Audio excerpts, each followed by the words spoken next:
All right, so we're diving into English grammar today. Yeah, sounds good. You know, it's funny. A lot of people get kind of scared when they hear grammar. You know, like it's a big, scary thing. It does have a reputation, right? But it really doesn't have to be that way. Yeah. We've got all your stuff here. Yeah. And looks like you're interested in some really fun ways to learn. Yeah, definitely. Apps and talking with people even. And just reading more.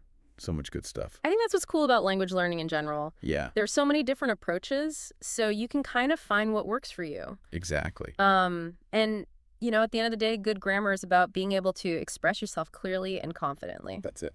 It's a tool for communication. Okay, so you've got a lot of notes here about wanting to start with the basics. Yeah. Like sentence structure Yeah. and punctuation. A foundation. Yeah. Yeah. It seems like you already know kind of what the building blocks are, but you Yeah. want to get better at putting them all together. Right. Like knowing what a brick is and a beam is, but not really knowing how to build a house. Exactly. I love that analogy.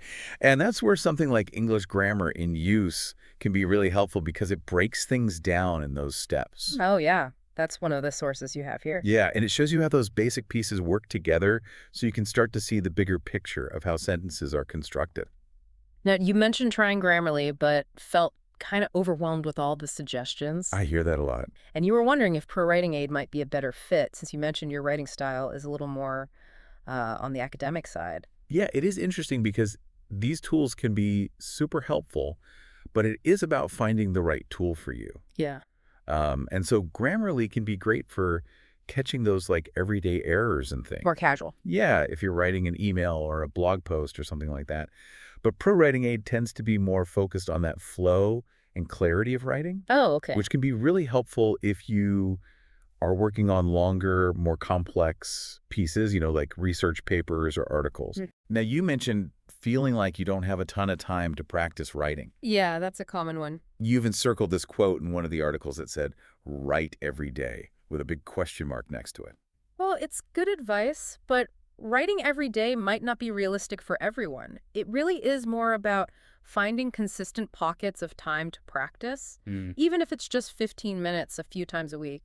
And it doesn't have to be, sitting down and writing a formal essay. Yeah. Think about responding to emails with a focus on the grammar that you're learning, Yeah, that's a good idea. or even just jotting down some thoughts in a journal. Totally. Yeah. You've also got a ton of bookmarks for podcasts and news sites. Seems like you're a big fan of learning by listening. Yeah, I think that's one of the best ways to learn a language, just immersing yourself in it. Yeah. Because think about it, when you listen to native speakers, you're absorbing all these grammar nuances without even realizing it. That's true. You're picking up on the rhythm, the intonation, the way words are used in context. It's almost like learning by osmosis. Yeah. And you even wrote down find a language partner, but then you crossed it out and put too scary. I totally get that. Putting yourself out there can be intimidating. For sure. But there are ways to make it less daunting, like apps like HelloTalk, which connect you with people all over the world who are also learning English, so you can kind of help each other out and practice together. That sounds fun. Yeah, and you can start by just texting and then Yeah. maybe work your way up to voice or video calls when you feel more comfortable. Okay, let's talk about actually identifying your tricky grammar areas. Yes. You highlighted this whole section about using online quizzes. Quizzes can be super helpful for a couple of reasons. First, they can give you a good sense of what you already know and what you still need to work on, and then they can also pinpoint those specific areas where you might be tripping up. Like what? Oh, like subject-verb agreement or using articles correctly. Oh, yeah. Things like that. You even mentioned in your notes commas Ah, yes, the comma. and when to use who versus whom. You're ready to dive into some serious practice. Yeah, and the great thing is that there are so many resources available online. You can find websites, videos, even whole books dedicated to mastering commas or figuring out those tricky pronouns. Now, I've got this whole section here dedicated to online courses, and you've even circled a few on Coursera that caught your eye. I love online courses. I think they're a great way to learn, Yeah. especially if you want something that's a little more structured. Mm-hmm. And you know what's cool about those Coursera courses is that they're often taught by university professors. Oh, wow. So you're getting really high quality instruction, but at your own pace and on your own schedule. That's amazing. It seems like you're really ready to take your grammar skills to the next level. You are. And remember, it's all about finding what works best for you. Keep experimenting with different resources. Find what you enjoy. And don't be afraid to make mistakes. That's how we learn and grow. It's a journey. not a race. So keep exploring, keep practicing, and you'll be amazed at how much progress you make. And who knows, you might even find yourself enjoying the process. Yeah, I hope so. All right, that's it for a deep dive today. See you next time. Bye. Welcome to English Edge Podcasts. We're back for another deep dive.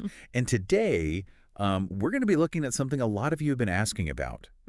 Improving English speaking skills. Oh, yeah. A big one. It is this one. It can be kind of daunting for folks. It can be. Yeah. It really can. And there's a lot of information out there. But we found this really cool guide. Yeah. I think it's really practical. Yeah, it had a lot of you can do this today kind of advice, which I really liked. Yeah, actionable stuff. Yeah. So I thought we'd take a look at that and see if we can help kind of break it down. Yeah, absolutely. And I think one of the things that stuck out to me was this idea of building a strong foundation. Right. It's like anything, if you're building a house or you're learning a new skill, you got to have that solid base. Yeah, you can't skip the basics. You can't skip the basics. Right. And the guide specifically mentions vocabulary, grammar, and pronunciation. Yes, those are the building blocks. So how do we tackle that? Well, with vocabulary, it's not just about memorizing a million words. Right. It's about understanding how to use them correctly in different situations, right? Context. Context, exactly. I always think of words as tools, Ooh, I like that. Yeah, the more tools you have in your toolbox, The better. the better equipped you are to Yeah. handle different situations. Right. So online dictionaries are fantastic for that. Looking up synonyms, exploring those nuances of meaning. Yeah, and playing with words, Yeah. trying them out, seeing how they sound. Exactly. And then for grammar, I know a lot of people get intimidated by grammar, but it's really about understanding the structure of the language. Right. So you can communicate your ideas clearly. Right. So it doesn't have to be super strict. No, it's more about just getting the flow and understanding the basic sentence structure. Right. The framework. The framework, yeah. And then there's pronunciation, which can be a big one for people. Oh, yeah. Because if you're not pronouncing words correctly, people might not understand you. Right. And that can be frustrating. Very frustrating. For everybody. Yeah. So the guide mentions Forvo. Have you ever used Forvo? I have. It's great. It's so cool. You can type in any word and Yeah. hear how native speakers pronounce it. And there's different accents. Different accents. Yeah. So you can kind of get a feel for how it's said in different parts of the world. I think that's so important, too, because Absolutely. English is spoken all over the world. And Sure. not everybody sounds the same. Exactly. And that's okay. Exactly. And I think also when you're learning to speak another language, I think if you can nail the pronunciation a little bit, I think that can give you a lot more confidence. Oh, absolutely. Because you feel more comfortable that people are going to understand you. Exactly. And you're not going to have to repeat yourself constantly. Right. And then you can kind of focus more on what you're actually trying to say. Exactly. So we've got our foundation down. We've got our vocabulary, grammar, pronunciation. We're feeling good. We're feeling good. We're ready to get out there and speak. But Yeah. how do we get that practice? Well, the guide emphasizes this idea of regular practice. And they say it doesn't have to be formal or intimidating. You can literally talk to yourself. Okay. I've heard this. I know it sounds strange. I always feel a little weird about this one. I know, but it's surprisingly effective. Really? Think about it. When you're talking to yourself, you're not worried about making mistakes. You're not worried about being judged. Yeah. You're just focusing on getting the words out. Okay. And the more you do that, the more fluent you'll become. So when I'm doing the dishes, I should be now I am rinsing the plate Exactly. and now I am putting it in the drying rack. Or you could be like, I'm so hungry, I can't wait to eat dinner tonight. Whatever comes to mind. Oh, that's great. Just get those words flowing. That's really good advice, I think. And another technique the guide mentions is shadowing. Have you heard of this one? I have, but remind me how it goes. So basically, you listen to a native speaker, whether it's from a podcast, a video, whatever you enjoy, Okay. and you try to mimic their rhythm and intonation. So you're basically copying how they're speaking. Oh, so it's not about the words themselves? Not necessarily. It's more about the music of the language. That's interesting. Yeah, so you're internalizing those natural speech patterns. I like that. Yeah. That's really cool. And it can be really fun, too. Yeah, and it kind of goes along with that thing we were talking about, Yeah. engaging with native content, Exactly. like movies, series, podcasts. Yes, immerse yourself in the language. Yeah, that's such a fun way to learn. It is, and you pick up on so much, slang, idioms, all those little nuances. Stuff that's not in the textbook. Exactly, the stuff that makes you sound more natural. Yeah. More like a native speaker. What are some of your favorite podcasts to listen to? Oh, I love listening to like storytelling podcasts, Oh, yeah. like This American Life, or I love that one. yeah, or like true crime podcasts are really popular too. Yeah, they are. Those are always really engaging. And you can learn a lot of new vocabulary. Oh, absolutely, especially like legal terms or forensic terms. Yeah, exactly. Great. I've been really into like history podcasts lately. Oh, cool. Yeah, I find it's a good way to like learn about history and also improve my listening skills. Absolutely. And it's like you said, it's fun. You're learning while you're enjoying yourself. Exactly. So make it fun. Yes. Make something you want to do. Exactly. Okay, so we're watching movies, we're listening to podcasts, we're feeling good. Okay. But the guide also talks about like seeking out speaking opportunities. Yes. And that can be intimidating. It can be. Right. Especially if you're not used to speaking English in front of other people. Like where would we even start? Well, the guide mentions English clubs, Yep. which are great because you can meet other people who are also learning English. So it's not so scary. Exactly. It's a supportive environment where you can practice without feeling judged. I like that. Yeah. Like a safe space. It's a safe space. Are those usually like in person or? You can find them both in person and online. Oh, cool. Yeah, so there's a lot of flexibility there. I like that. And then there's also things like Toastmasters, Oh, yeah. Toastmaster. which is more focused on public speaking. Right. So if you need to give presentations in English or you just want to get more comfortable speaking in front of a group, Yeah. that's a great option. I think those are great for confidence building too. Oh, absolutely. Yeah, even if it's not something that you think you're going to need for work or whatever, Mhm. just getting up and speaking in front of people. It's a valuable skill. Yeah. No matter what you do. Okay, so we don't have to jump into the deep end right away. No. We can start small. Start small.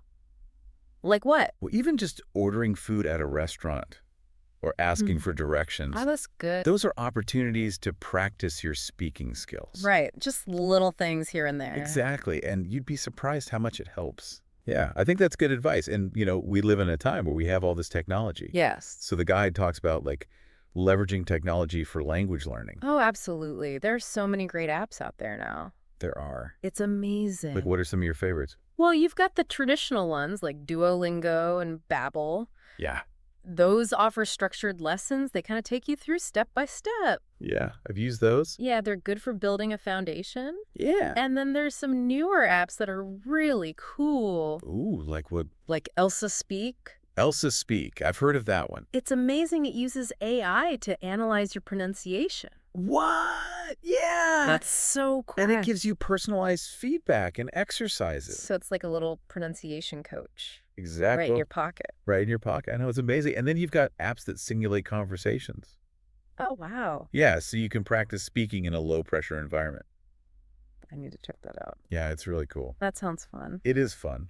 Okay, I'm going to have to look those up. You should. I've been using Elsa Speak, actually. Oh, cool. How do you like it? I really like it. Yeah. I'm working on my fellow sounds. Oh, yeah. Those can be tricky. They are tricky. Yeah. And it's really good at like telling me like where my tongue should be Oh, wow. and how to like shape my mouth. Yeah. It's really cool. That's amazing. It's Yeah. like having a personal coach It is. in your pocket. And it's really helping. That's great.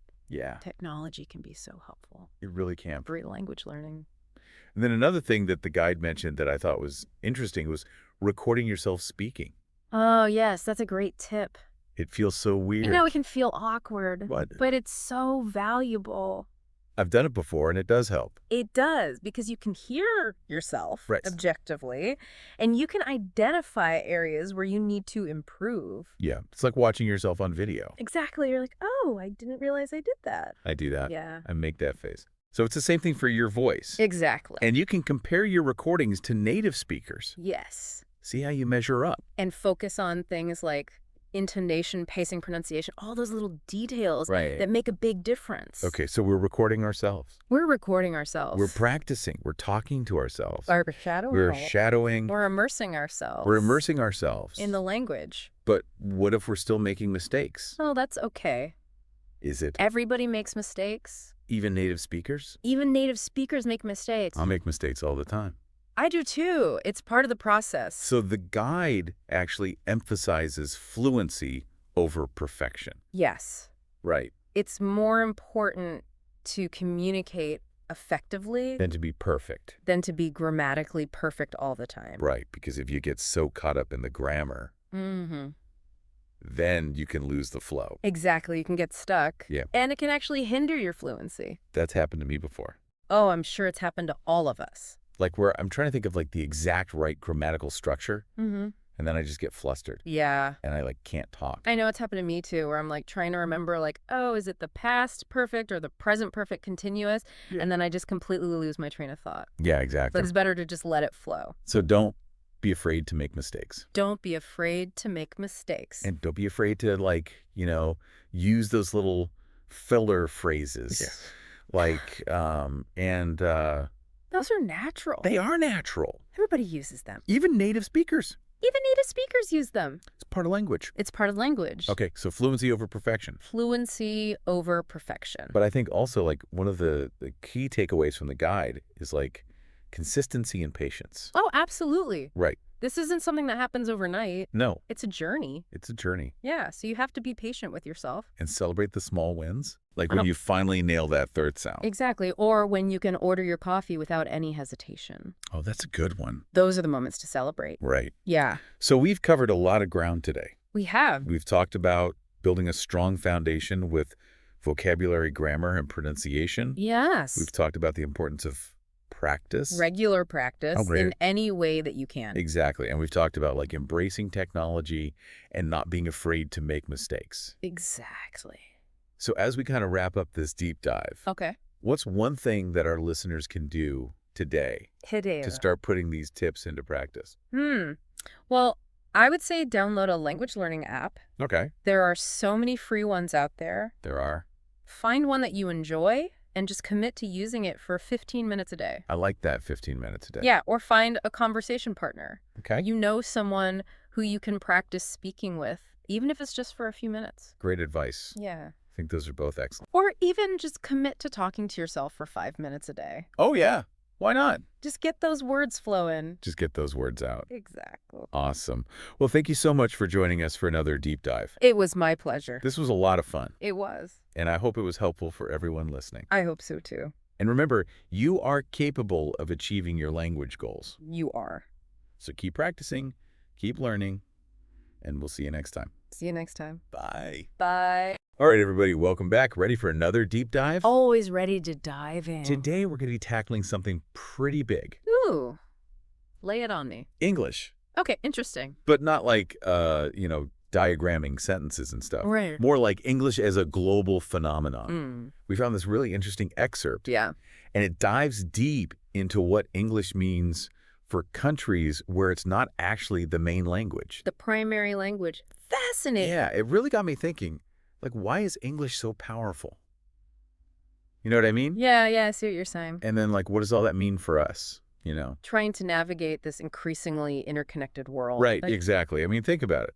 We can connect with people all over the planet, it's true. but how much of that is because of English? And is that a good thing? Exactly. Mm. Oh, and speaking of connecting with people, it reminded me of this time I was in Italy. Oh, yeah. I was so excited to finally have some real Italian coffee, but I could not for the life of me explain what I wanted. Oh, no. Ended up with a glass of milk. Just milk. Yeah.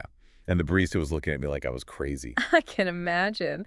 But it really shows you how we just assume everyone speaks the same language. Right. It's like we take it for granted. Absolutely. And that's where this whole idea of English as a lingua franca comes in. Lingua franca. Yeah. It's basically like a common language that lets people from totally different backgrounds communicate. Oh, okay. So it's like a universal translator almost. In a way, yeah. It helps bridge the gap between all these different languages. That's pretty powerful when you think about it. It is. But our excerpt does mention there can be some downsides, too. It's not all sunshine and roses. Oh, right. Like what kinds of downsides? Well, think about it this way.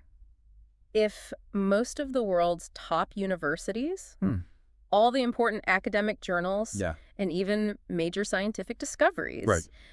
if all of that is mostly in English, Okay. Yeah. what does that mean for people who don't speak it fluently? Wow. I never thought about it like that. It's like an automatic advantage for native English speakers. Exactly. And our source even talked about how it affects things like higher education and job opportunities. Absolutely. It's not just about getting into a good school or landing a specific job either. Oh, yeah. Imagine trying to access important information during a global health crisis or something, That's true. or even navigating a foreign country. Without knowing English, things could get really tricky. So it's not just about convenience then. Right. It's about access and opportunity. It's almost like knowing English is a type of social currency. I like that. Yeah. Social currency. It really is. And it ties into what the excerpt says about earning potential, too. You mean like you can make more money if you speak English? In many industries, yeah, English fluency often translates to higher salaries. Interesting. Like in what kinds of jobs? Oh, tons of them. International business, tech, even tourism. Wow. So it's like a whole other level of the global economy opens up. Exactly. Crazy. And there's another layer here that I find super interesting. What's that? The impact on knowledge and technology. Yeah. Our source really emphasized how dominant English is in those fields. You know, scientific papers, tech documentation, all that. Yeah, like if you can't read those technical manuals or keep up with online forums, Yeah. you're kind of missing out on a ton of innovation. Right. It makes you wonder about those limitations, especially in a world that's constantly changing so fast. It's true. It really makes you think, who gets to be a part of these advancements? Who benefits from them? And who might be left behind? Exactly. But okay, enough of the serious stuff for a sec. Uh-huh. All right. What about all the cool stuff we get to experience because of English? What do you mean? Like all the music movies, books. Oh, right. I remember the first time I saw a Kurosawa film. Oh, yeah. Blew my mind. And without subtitles, I wouldn't have had a clue what was going on. It's a whole world of art and entertainment right at our fingertips. That's a good point. Yeah. And it really speaks to this whole idea of cultural exchange. Something our source really highlighted, English being this, channel for sharing stories, ideas, even different ways of seeing the world. It's like Hollywood, for example. Hmm. Or English language music. It reaches every corner of the globe. But is there risk of, overshadowing other cultures? You know, do we start to think some voices are more important just because they're in English? That's a really important question. It's a complex issue with no easy answers, but it definitely raises the question of responsibility. Responsibility. When a language is as powerful as English, we have to be mindful of how we use it. Right. And that goes for things like diplomacy and international relations too, right? Absolutely. The excerpt even mentions how crucial English is for organizations like the UN. Yeah, all those high-stakes meetings and agreements. I bet it helps when everyone speaks the same language. I'm sure it does. Yeah. But it also makes you think about what might get lost in translation. Oh, totally. Even a single word can completely change the meaning of what someone's saying. Exactly. And think about everyday interactions between people from different countries. Tourists, business people, students studying abroad. Yeah. English often becomes the way to build understanding, trust, even friendships. You know, speaking of that, it reminds me of this one time I was in rural Japan. Oh, no. What happened? I got totally lost trying to ask for directions. My Japanese was terrible. Uh-huh. Oh, no. But luckily, a local who spoke English saw me struggling and came to my rescue. Saved the day. Big time. Probably saved me from a night lost in the woods. A classic travel mishap. It just shows you how a shared language can make even the simplest interactions so much smoother. Seriously. Yeah. And our source even talked about the economic benefits for countries that cater to English-speaking tourists. Right. The travel industry is a perfect example. It's like everyone wins. Travelers get to experience new places. And local economies get a boost. Exactly. So I guess what we've learned today is that English is way more than just grammar and vocabulary. Much more. It's a global force that shapes so much of our world. Everything from education and economics to technology and culture. It's pretty amazing, but Yeah. honestly, it's also a little overwhelming. It is a lot to think about. But I think the biggest takeaway, and something our source really drove home, Yeah. is that English empowers individuals and entire nations to really shape this interconnected world we live in.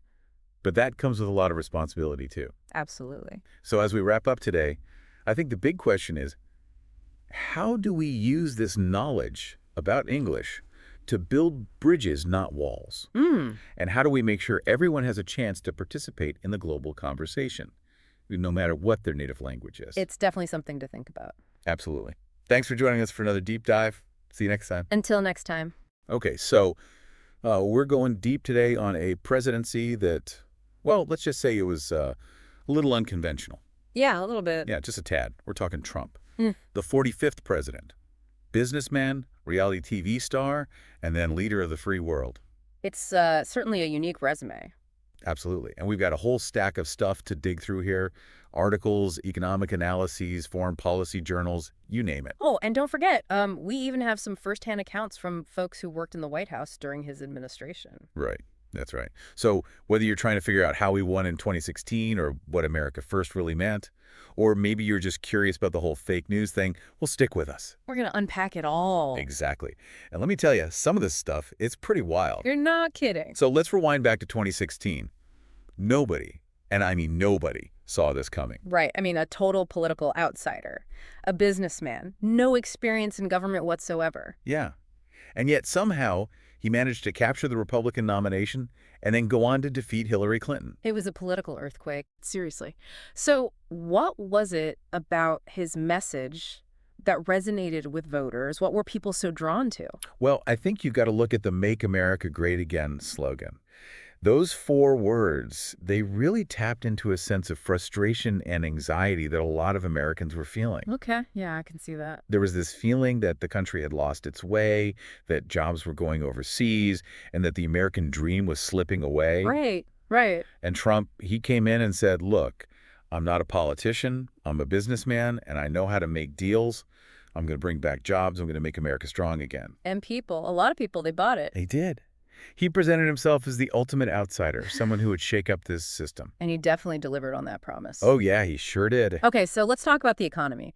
One of the biggest things he did was pass that massive tax cut bill in 2017. The Tax Cuts and Jobs Act. Yeah, that's the one. And I'm seeing here in these articles, there's a real mixed bag of opinions on it. Some folks are saying it was a huge success, boosted the economy. Others are saying it just helped the rich and blew up the deficit. Yeah, you're going to find that a lot with Trump. Strong opinions on both sides. Right. So what's the truth? Well, like a lot of things in economics, it's complicated. There's no doubt that the tax cuts did stimulate the economy in the short term. Okay, so some positive effects. Right, exactly. Yeah. Unemployment went down, the stock market went up, but whether those benefits trickled down to the middle class and working class, that's where the debate gets heated. Yeah, the sources we have definitely reflect that. Absolutely. And then there's the long-term impact. Some argue the tax cuts were unsustainable and will lead to bigger problems down the road. Others say they were necessary to keep America competitive globally. It's a tough one to call definitively. Definitely a topic that'll keep economists busy for a while. Oh, yeah, for sure. Okay, let's move on to foreign policy. And I think this is where things get really interesting. Trump comes in with this America First philosophy. Right, a big departure from, well, pretty much everything that came before. Totally. And he wasted no time putting it into action. We're talking pulling out of the Paris Climate Agreement, renegotiating NAFTA, slapping tariffs on China left and right. It was a whirlwind. It really was. So what were the big takeaways from all of this? What was the impact of America First? Well, on the one hand, you could argue it made other countries take notice. Like, okay, America's playing hardball now. Right, no more Mr. Nice Guy. Exactly. And some people, especially those who felt that previous administrations had been too willing to compromise American interests, they saw this as a breath of fresh air. Okay, I can see that. But on the other hand, it definitely ruffled some feathers. To put it mildly. Yeah, understatement of the year. It created tension with traditional allies, like those in Europe. And the trade war with China, well, that had global repercussions. Right, it wasn't just about those two countries? Definitely not. It disrupted supply chains, increased prices for consumers. It was a big deal. Okay, so America First definitely shook things up. But what about his relationships with specific leaders? Like, for example, Kim Jong-un in North Korea. That was something else. Oh, yeah, the whole summit spectacle. Yeah, Totally unprecedented. totally. And then there's Putin. Lots of talk about those two. Right. Accusations of being too friendly, of turning a blind eye to Russian interference. Yeah, that was a constant theme throughout his presidency. It was. It's hard to say definitively what was going on behind closed doors, but the optics were, well, let's just say they raised eyebrows. Definitely. Oh. Okay, let's turn back to domestic issues. One of the biggest impacts of the Trump presidency was on the Supreme Court. He got to appoint 3 justices, Gorsuch, Kavanaugh, and Barrett. And those appointments shifted the balance of the court significantly. We're talking about a very conservative majority now, and that's going to have long-lasting effects. Absolutely. Like, what kind of effects are we talking about? Well, for one thing, it's likely to have a major impact on things like abortion rights, gun control, environmental regulations, voting rights, really fundamental issues. Yeah, no small potatoes. Not at all.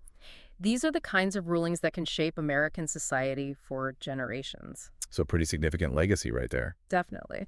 And it's something that both sides of the political spectrum were keenly aware of during his presidency. The Supreme Court was a huge issue. Rightly so. Okay, another hot-button issue that defined the Trump years, immigration. Specifically, that border wall he kept talking about. Right. From day one of his campaign, he made it clear that cracking down on illegal immigration was a top priority. And the wall, that became the symbol of it all. It definitely did. And it was incredibly divisive. Supporters saw it as a necessary step to protect the country's borders. Opponents saw it as wasteful, xenophobic, even cruel. You're right. Very polarizing. And it sparked a lot of debate about what it means to be American, what America's role in the world should be. Really big questions. Yeah, deep stuff.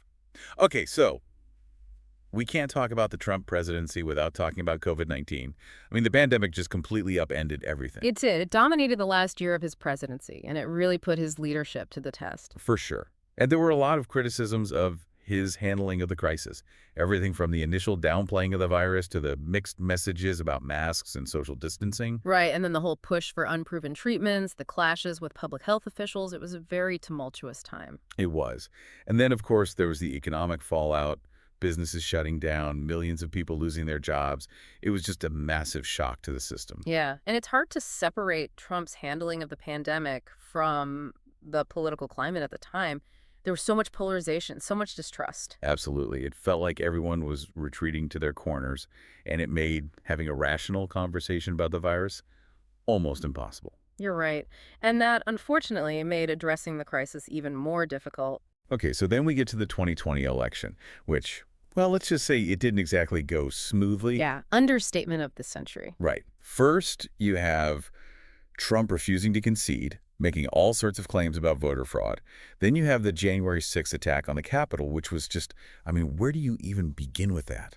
It was a dark day for American democracy. A mob of Trump supporters storming the Capitol building, trying to stop the certification of the election results. And Trump, he was impeached for a second time for inciting that insurrection. Right. He was acquitted by the Senate, but it was a very close vote. And it really underscored how deeply divided the country had become. Absolutely. Okay, so throughout all of this, one thing that really stands out is Trump's communication style. I mean, the guy was constantly tweeting, attacking his opponents, calling the media fake news. It was like nothing we'd ever seen before. You're right. It was a complete departure from the way presidents had traditionally communicated. He basically bypassed the media and spoke directly to the people through Twitter. And that had a huge impact. I mean, for one thing, it allowed him to control the narrative, to get his message out there unfiltered. But it also contributed to this erosion of trust in traditional media institutions. Absolutely. And it really blurred the lines between what was real and what was fake, what was news and what was opinion. Right. And that's something we're still grappling with today. Definitely. The whole fake news phenomenon, it didn't start with Trump, but he definitely weaponized it. And it's had a lasting impact on our political discourse. For sure. Okay, so after all of this, after 4 years of nonstop chaos and controversy, what's the verdict?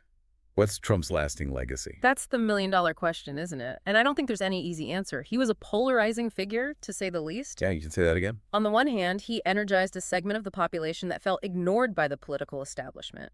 He shook things up in Washington, challenged conventional wisdom, and in some ways, maybe he made people think differently about certain issues. Okay, yeah, like what kind of issues? Well, trade, for example. He really brought that to the forefront.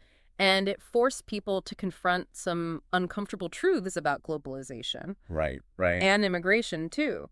He tapped into some very real anxieties that people had about that issue, and he changed the conversation in a way that I don't think anyone could have predicted. Yeah, he definitely had a knack for that, tapping into those underlying currents. He did. But on the other hand, there's no denying that he also exacerbated divisions in this country. His rhetoric was often inflammatory, and he seemed to relish in pitting people against each other. Yeah, that's definitely something that comes through in the sources we have. It does. And I think it's fair to say that his presidency left a lot of scars, both here in the U.S. and on the global stage. So where does that leave us? What happens now? Well, that's the big question, isn't it? Hmm? Trump may be out of office, but his influence is still very much felt. The Republican Party is still grappling with his legacy, and the issues he brought to the forefront, those haven't gone away. Right. So it's almost like we're still living in the shadow of his presidency. I think that's a fair assessment. And it's going to take a while for us to fully understand the long-term impact of what we just went through. So what do you think? Was the Trump presidency a blip on the radar, a temporary detour from the norm, or did it fundamentally change the course of American history? Honestly, I don't know that we can answer that question yet. Only time will tell. But one thing's for sure, it was a period of profound change and upheaval, and it's something that we'll be talking about for years to come. Well, you've definitely given me a lot to think about. Thanks for diving into this with me. It's clear that the Trump presidency was, well, it was something else. It was. And I think we're all still trying to make sense of it. Absolutely. And to all of you listening, thanks for joining us on this deep dive. It's been a wild ride, but hey, that's history for you. Always full of surprises. And sometimes those surprises are bigger than we could ever imagine. Truer words have never been spoken. All right, that's it for today. Until next time, keep exploring, keep questioning, and keep learning. And keep an open mind. You never know what history's going to throw at you next. Couldn't have said it better myself. All right, everyone, ready to dive in. Today we're tackling something pretty much everyone's thought about at one point or another: learning English. It's a big one for sure. It is. And we've got this awesome guide just chock full of tips and strategies. We're going to break it all down into clear, actionable steps. Whether you're just starting out or you've been at it a while and want to level up, stick with us. Exactly. You're in for a treat. So this guide doesn't just throw random tips at you.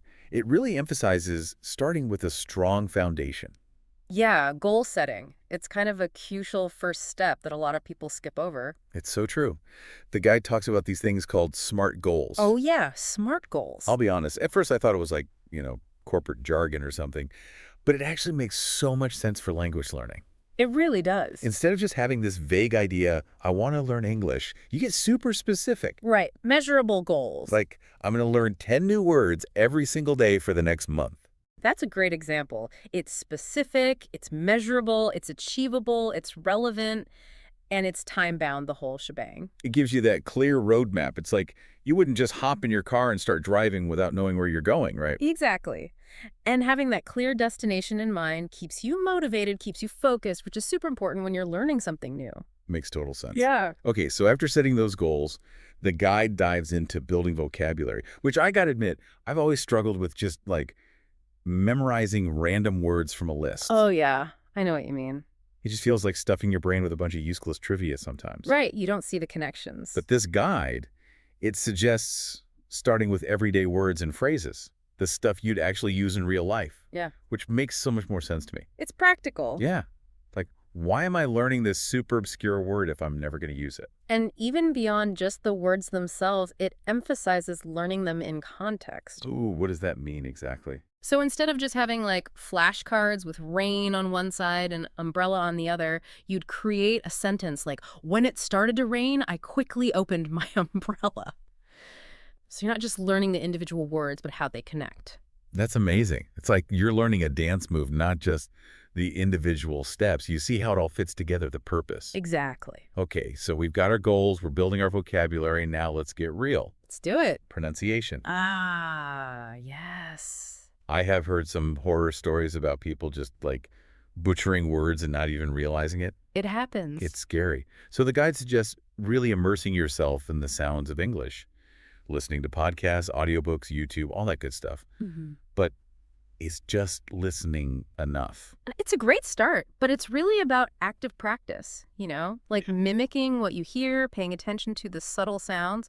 And there are some awesome apps out there that can help with that. Oh, really? Like what? Well, there's one called Elsa Speak, which focuses specifically on pronunciation. It's like having a personal pronunciation coach in your pocket. Wow. What does it do? It analyzes your speech and gives you targeted feedback, pinpointing areas where you can improve. That's so cool. And then there are apps like HelloTalk, which connect you with native speakers for language exchange so you get real-time practice. Oh, that's a win-win. I'm downloading all these as we speak. Okay, so we're listening, we're practicing our pronunciation, but what about actually speaking? Like holding a conversation? That's where it all comes together. I know, but the guide talks about watching movies and TV shows, which sounds fun in theory, but I feel like I'd just be glued to the subtitles the whole time. You know what? That's actually a great strategy. They recommend starting with subtitles in your native language and then gradually transitioning to English subtitles as you get more comfortable. It's like training wheels. Oh, that's a good analogy. I like that. And don't underestimate those language exchange programs and online communities we talked about earlier.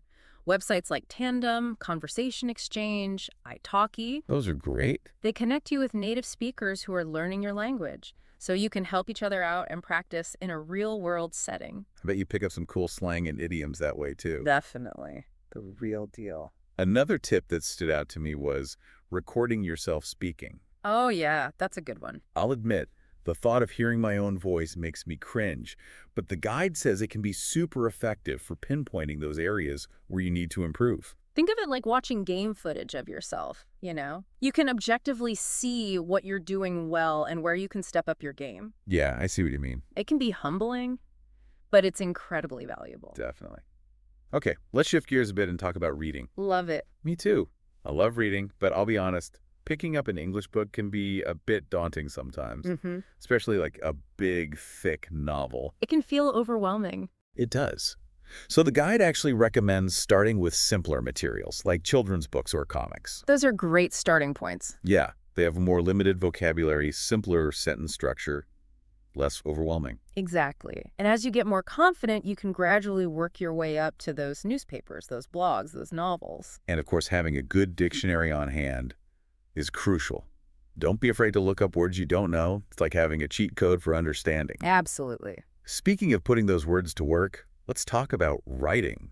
The guide suggests journaling in English, writing emails, even trying your hand at short stories. It's like a workout for your writing muscles. I love that analogy. And there are so many great tools out there to help you along the way, like Grammarly. Grammarly is amazing. It catches those pesky grammar errors, even suggests better word choices. It's like having a personal editor in your pocket. It really is.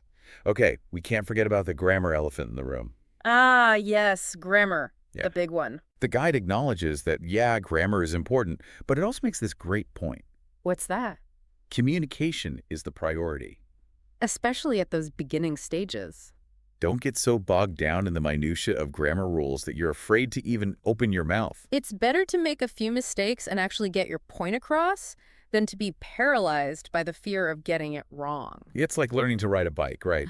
You don't need to know the physics of balance to get started. Just hop on and try. Exactly. But of course, once you've got the basics down, the guide does suggest some really great resources for really honing your grammar skills. Oh, yeah, like what? Like Raymond Murphy's English Grammar in Use, or websites like BBC Learning English or InVid. Those are classics, so helpful. They are. And speaking of helpful resources, we have to talk about technology. Yes, language learning apps are booming these days. That's amazing. Duolingo, Babbel, Rosetta Stone, Memrise, the list goes on. They each offer different approaches, so you can find one that really clicks with your learning style. It's like having an entire language school in your pocket. Right at your fingertips. But the guide goes beyond just language learning apps. What do you mean? It also talks about the idea of learning in English, Oh, I like that. using platforms like BBC Learning English, Coursera, Khan Academy.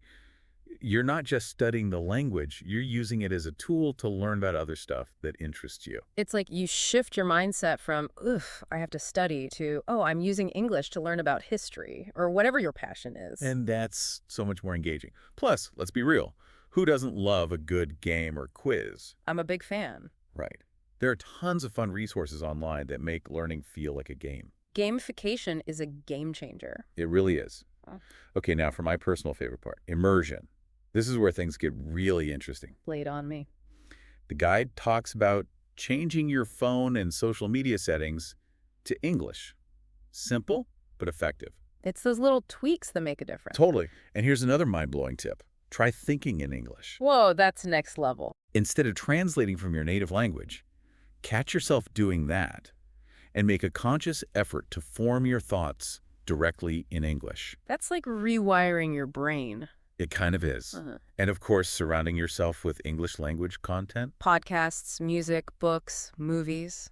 Make it a part of your daily life. And think beyond just entertainment. Like, change the language settings on your computer, even on your appliances if they have that option. Wow, I never even thought of that. The more you expose yourself to the language, the more natural it becomes. It's like building this English-speaking bubble around yourself. Exactly. You're living and breathing it. Okay, so we've covered so much ground here, from goal setting to immersion. But the one thing that really stuck with me is this emphasis on consistency. Ah, yes. The key to success in pretty much anything. If we connect it back to the bigger picture, it's about building a habit. Just like going to the gym or brushing your teeth. Make English a part of your daily routine, even if it's just for a few minutes each day. And celebrate those small victories along the way. High-five yourself for learning those 10 new words. or for finally grasping that tricky grammar rule. Get those little wins that keep you going. And remember, if you feel like you need that extra push or accountability, don't hesitate to consider a class or a tutor. Sometimes having that structured guidance can make a world of difference. It really can. So as we wrap up this deep dive, what are a couple of key takeaways you think will really resonate with our listeners? Definitely setting those SMART goals right from the get-go. That's huge. And really embracing that idea of immersion, creating that English-speaking bubble. I love those. And remember, fluency takes time. Be patient with yourself, enjoy the journey, and don't be afraid to make those mistakes. Mistakes are just stepping stones. They're proof that you're learning. Exactly. Now, I'm curious, what's one small step you, the listener, can take today to apply something you've learned from this deep dive? The possibilities are endless. Download an app, watch a video in English. Maybe even just challenge yourself to think in English for a few minutes. The power is in your hands. Go for it. That's all for today's Deep Dive, everyone. Happy learning. See you next time. Hey, everyone, and welcome back to the Deep Dive. Today, we're going to be tackling something that can trip up even the best of us. Oh, yeah. Common English grammar mistakes. Definitely. We've got a handy guide here that breaks down 10 of the trickiest ones. It sounds good. And don't worry, we're not here to make you sweat over grammar rules. No, not at all. Think of this as a friendly reminder of how to make your English shine.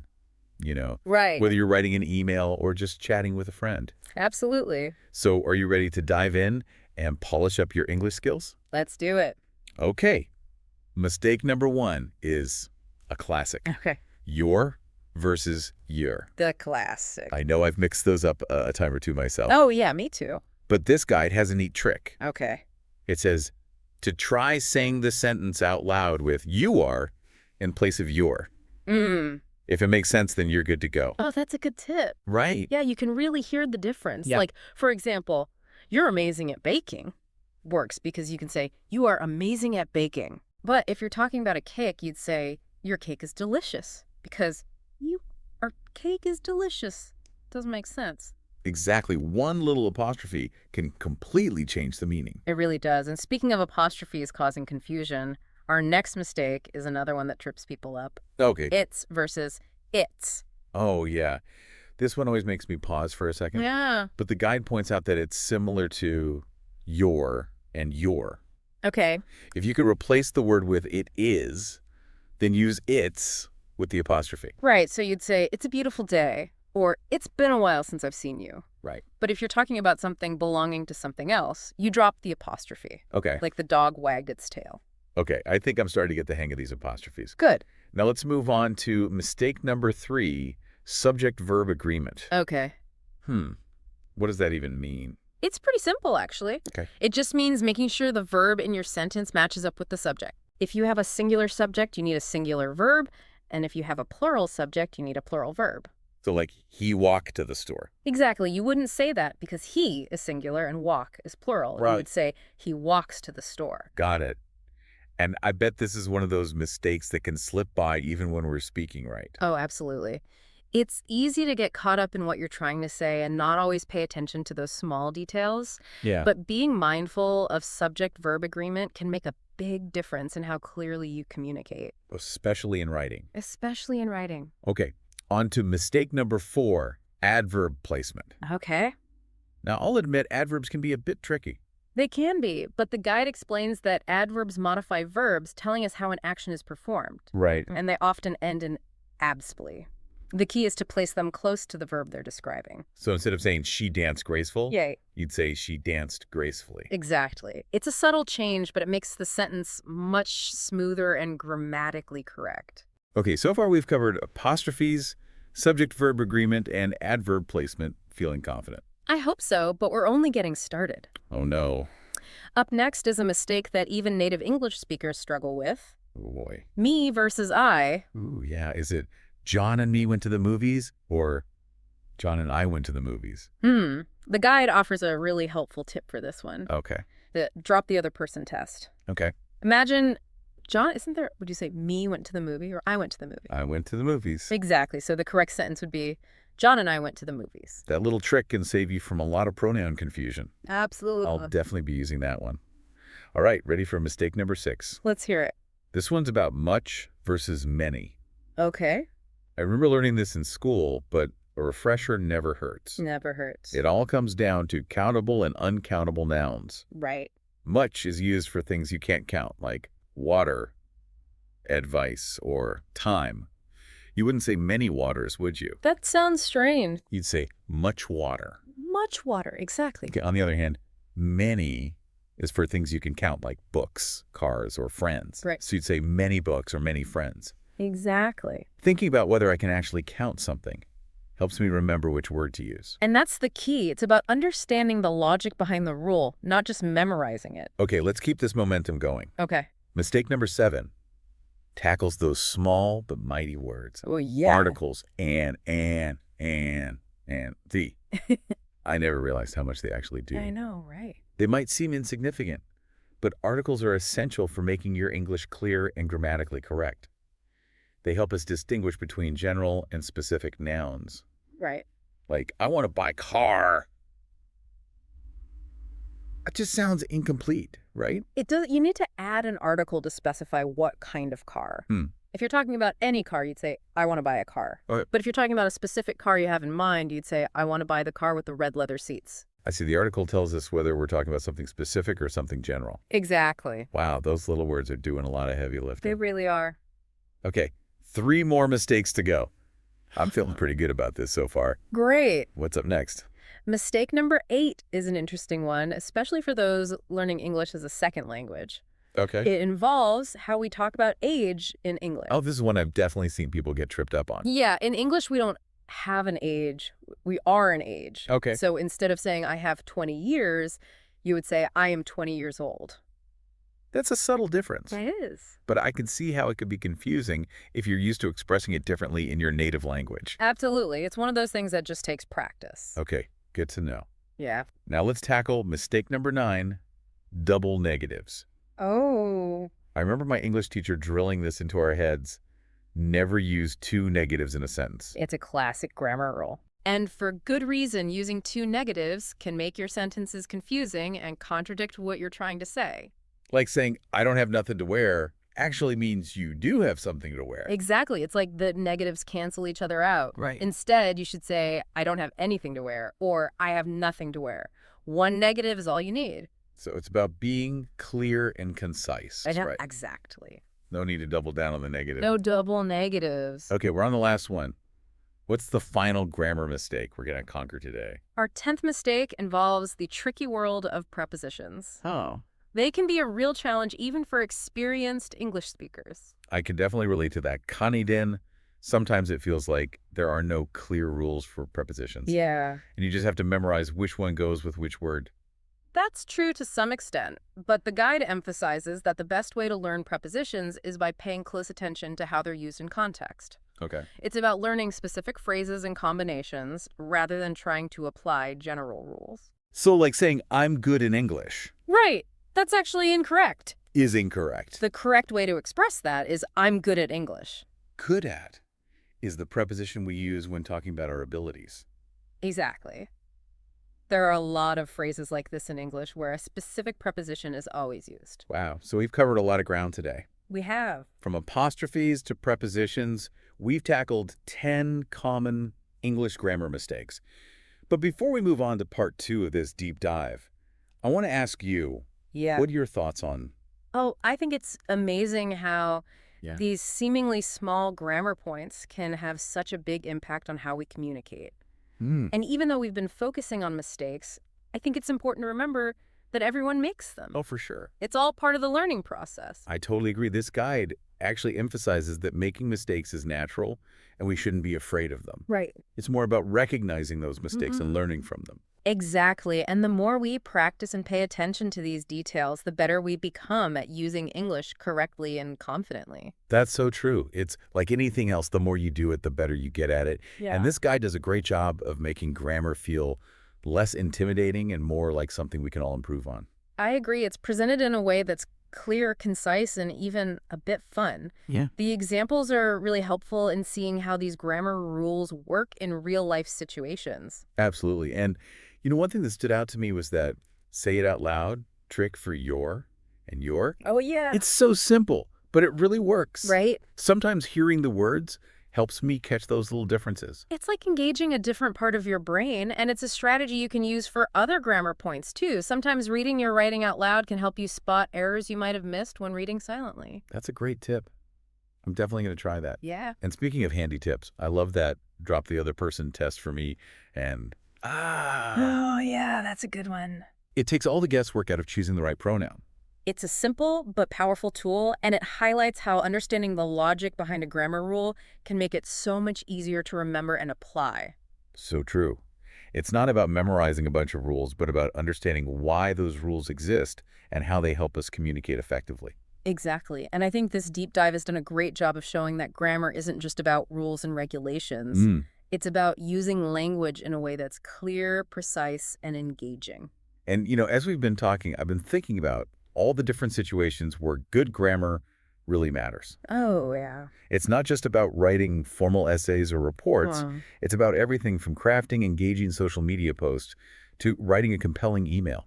You're absolutely right. In today's world where we're constantly communicating through writing, whether it's emails, texts, or online posts, having a good grasp of grammar is so valuable. Yeah, it can make a real difference in how we come across to others and how effectively we get our message across. Without a doubt, and in a professional setting, strong grammar skills can really enhance your credibility and make you stand out as someone who pays attention to detail. That's a really good point. So even though grammar might seem like a dry or technical topic, Yeah, it actually has a direct impact on our personal and professional lives. it really does. And I think this deep dive has been a great reminder that grammar doesn't have to be intimidating. Right.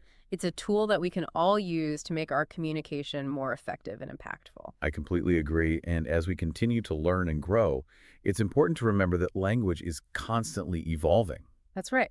New words and phrases are emerging all the time, and the way we use language is always changing. So while it's important to have a strong foundation in grammar, we also need to be flexible and adaptable to those changes. Exactly. Language is a living, breathing thing, and part of the fun is seeing how it evolves and adapts over time. Yeah. But having a solid understanding of the basic rules helps us navigate those changes with confidence. Well said. And that brings up a question that I've been pondering. How do we strike a balance between maintaining grammatical correctness and embracing the natural evolution of language? That's a fascinating question, Yeah. and one that I think is worth exploring further. Yeah. After all, language is about more than just following rules. It's about expression, creativity, and connection. I completely agree. And it's that human element of language that makes it so captivating. Absolutely. It's what makes language so dynamic and engaging. So how do we reconcile those two sides? Hmm. The need for structure and the beauty of evolution. Well, I think the key lies in understanding that Yeah. grammar provides a framework, not a straitjacket. Huh? It gives us the tools to communicate effectively, but it shouldn't stifle our creativity or prevent us from embracing the natural evolution of language. That's a great way to put it, a framework, not a straitjacket. Exactly. So it's like having guidelines that help us stay on track, Right. but also allow for flexibility and personal expression. Think of it like learning to play an instrument. Okay. You start by learning the basic notes and scales, but once you have that foundation, you can improvise and create your own music. I love that analogy. Yeah. So grammar is like the musical scales, and our communication is the melody we create. Precisely. And just as music can be both structured and spontaneous, language can be both grammatically correct and creatively expressive. And that creativity is what makes language so fascinating. It does. Think about how slang and colloquialisms add color and personality to our conversations. Oh, yeah. They might bend or even break traditional grammar rules, but they add a richness and authenticity to the way we communicate. Absolutely. They reflect the ever-changing nature of language and how it adapts to reflect the culture and experiences of its speakers. And often those informal expressions eventually become so widely used that they become part of the standard language. It's like language is constantly evolving and reinventing itself, which is pretty amazing when you think about it. And it reminds me of something we talked about earlier, the importance of context. Oh, context is crucial, the way we use language. The words we choose, the grammar we employ. It all depends on the situation, the audience, and the purpose of our communication. Right. What might be perfectly acceptable in a casual text message to a friend might be totally inappropriate in a formal email to your boss. Exactly. Understanding the nuances of language and knowing how to adapt your communication style to different contexts is a valuable skill. And that's where a solid understanding of grammar comes in handy. It gives you the tools to navigate those different situations with confidence. So it's like grammar's our secret weapon, helping us communicate effectively, no matter who we're talking to or what we're talking about. I like that it's about having the knowledge and skills to use language strategically and make sure our message is clear, concise, and impactful. And as we wrap up this deep dive, I can't help but think back to the guide's emphasis on embracing mistakes as part of the learning process. Yeah. It's a reminder that we don't have to be perfect to be effective communicators. Yeah. Absolutely. Making mistakes is natural, and it's actually how we learn and grow. The key is to view those mistakes as opportunities for improvement, not as setbacks. So it's about having a growth mindset Yeah. and recognizing that language learning is a continuous journey, not a destination. Well said, and I think that's a great takeaway for our listeners. Yeah. Embrace the challenge. Be curious, and don't be afraid to experiment with language. I completely agree. And remember, even the most experienced writers and speakers make mistakes from time to time. Yeah, it happens to all of us. It's all part of the process. That's right. It's what keeps language interesting and dynamic, and it reminds us that language is a human endeavor subject to all the quirks and imperfections that make us human. Well, I think we've covered a lot of ground today, We have. exploring the intricacies of English grammar, the importance of context, and the ever-evolving nature of language. Definitely. We've even touched on the philosophy of language and how it reflects our human experience. It's been a fascinating conversation, and I hope our listeners have gained some valuable insights and practical tips to enhance their own English communication skills. Me too. And remember, it's all about progress, not perfection. Keep practicing, keep learning, and most importantly, keep having fun with language. Absolutely. Thanks for joining us on this deep dive, and we'll see you next time. These seemingly small grammar points can have such a big impact on how we communicate. Yeah, it's pretty amazing. And even though we've been focusing on mistakes, Right. it's important to remember that everyone makes them. Oh, It's all part of the learning process. I totally agree. This guide actually emphasizes that making mistakes is natural and we shouldn't be afraid of them. Yeah, you shouldn't be afraid to make mistakes. It's more about recognizing those mistakes and learning from them. Exactly. And the more we practice and pay attention to these details, Right. the better we become at using English correctly and confidently. That's so true. It's like anything else. The more you do it, the better you Yeah. get at it. Yeah. And this guide does a great job of making grammar feel less intimidating I agree. and more like something we can all improve on. Yeah, it's presented in a way that's clear, concise, and even a bit fun. Yeah. The examples are really helpful in seeing how these grammar rules work in real-life situations. Absolutely. And one thing that stood out to me was that say it out loud trick for your and your. Oh, yeah, It's so simple, but it really works. it does. Sometimes hearing the words helps me catch those little differences. It's like engaging a different part of your brain, and it's a strategy you can use for other grammar points, too. Sometimes reading your writing out loud can help you spot errors you might have missed when reading silently. That's a great tip. Yeah. I'm definitely going to try that. And speaking of handy tips, I love that drop the other person test for me and I. Oh, yeah, that's a good one. It takes all the guesswork out of choosing the right pronoun. It's a simple but powerful tool, and it highlights how understanding the logic behind a grammar rule can make it so much easier to remember and apply. So true. It's not about memorizing a bunch of rules, Right. but about understanding why those rules exist Yeah. and how they help us communicate effectively. Exactly. And I think this deep dive has done a great job of showing that grammar isn't just about rules and regulations. It's about using language in a way that's clear, precise, and engaging. And, as we've been talking, I've been thinking about all the different situations where good grammar really matters. Oh, yeah, for sure. It's not just about writing formal essays or Yeah. reports. It's Yeah. about everything from crafting and engaging social media posts Yeah, to writing a compelling email, you're absolutely right. In today's world where we're constantly communicating through writing, whether it's emails, texts, or online posts, having a good grasp of grammar is a valuable asset. It can make a real difference in how we come across to others and how effectively we get our message across. Without a doubt, and in a professional setting, strong grammar skills can really enhance your credibility Yeah. and make you stand out as someone who pays attention to detail. That's a really good point. So Yeah. even though grammar might seem like a dry or technical topic, Yeah, it can seem that way. it actually has a direct impact on our personal and professional lives. It really does. And I think this deep dive has been a great reminder that grammar doesn't have to be intimidating. Right. It's a tool that we can all use to make our communication more effective and impactful. I completely agree. And as we continue to learn and grow, it's important to remember that language is constantly evolving. That's right. New words and phrases are emerging all the time. Yeah. And the way we use language is always changing. So while it's important to have a strong foundation in grammar, Yeah. we also need to be flexible and adaptable to those changes. Exactly. Language is a living, breathing thing, and part of the fun is seeing how it evolves and adapts over time. Mhm. But having a solid understanding of the basic rules helps us navigate those changes with confidence. Well said. And that brings up a question that I've been pondering. How do we strike a balance between maintaining grammatical correctness Right. and embracing the natural evolution of language? That's a fascinating question, and one that I think is worth exploring further. After all, language is about more than just following rules. Mm. It's about expression, creativity, and connection. I completely agree. And it's that human element of language that makes it so captivating. Absolutely. It's what makes language so dynamic and engaging. So how do we reconcile those two sides? The need for structure and the beauty of evolution?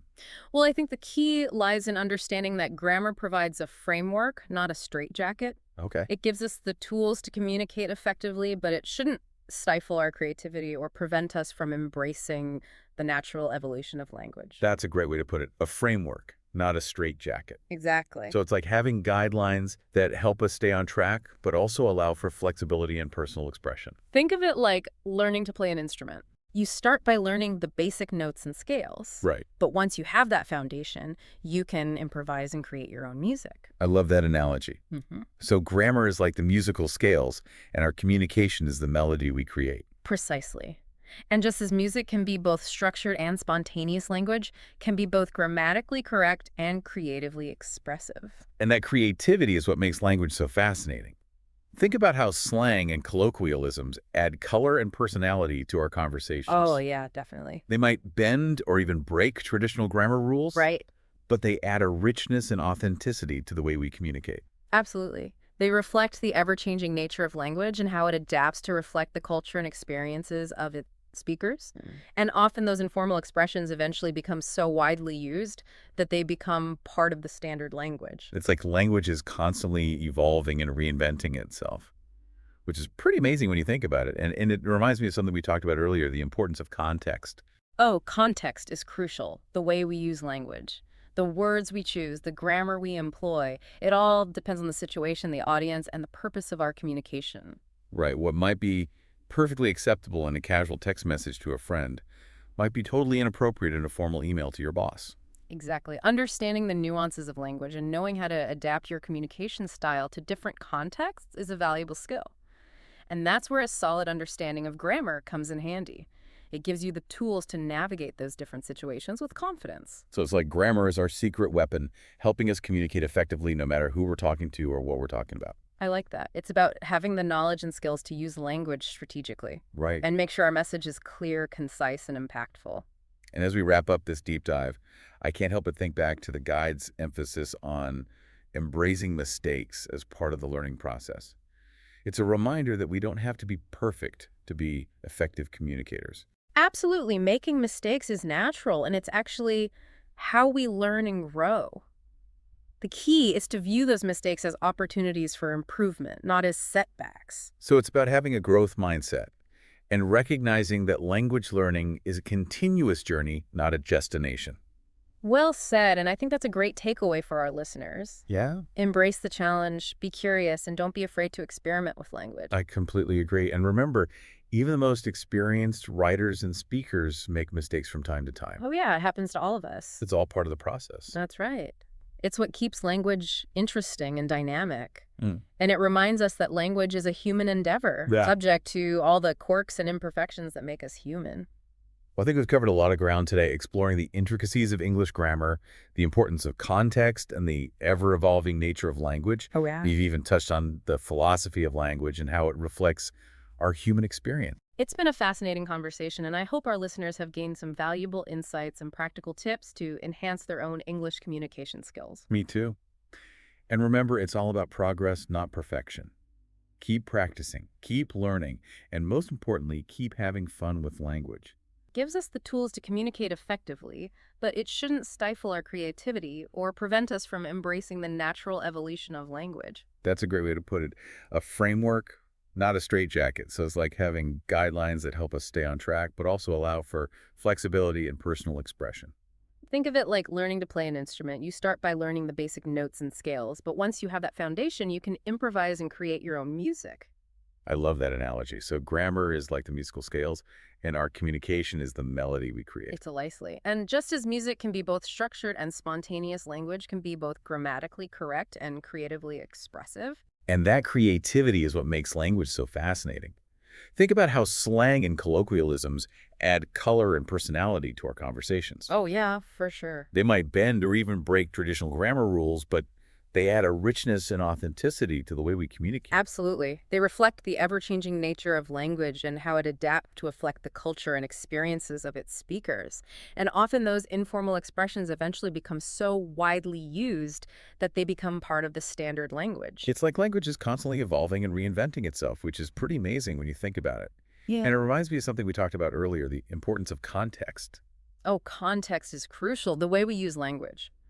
The words we choose, the grammar we employ, it all depends on the situation, the audience, and the purpose of our communication. Right.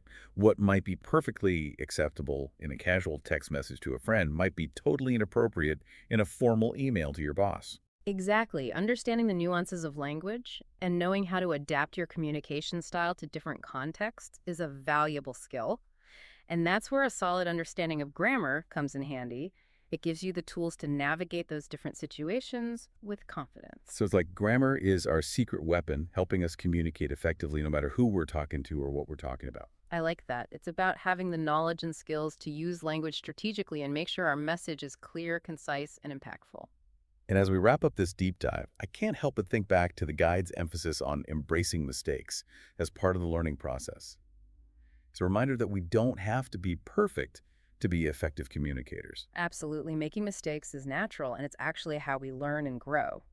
The key is to view those mistakes as opportunities for improvement, not as setbacks. So it's about having a growth mindset and recognizing that language learning is a continuous journey, not a destination. Well said, and I think that's a great takeaway for our listeners. Embrace the challenge, be curious, and don't be afraid to experiment with language. I completely agree.